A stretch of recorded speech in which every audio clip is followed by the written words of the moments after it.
ให้ซองเลย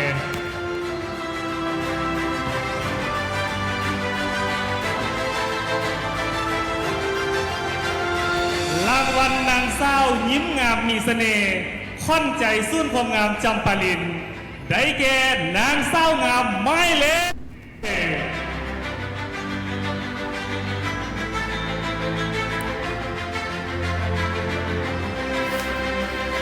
ขอแสดงความยินดีกับนางเศร้างามไม้เล็กสาว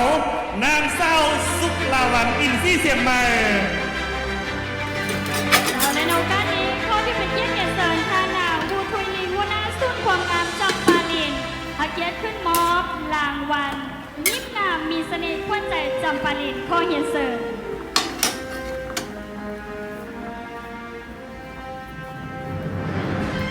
ก็ชื่อว่า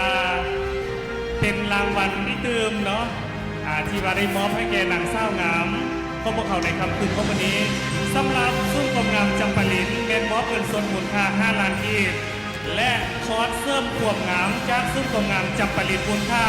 15 ล้านกีบ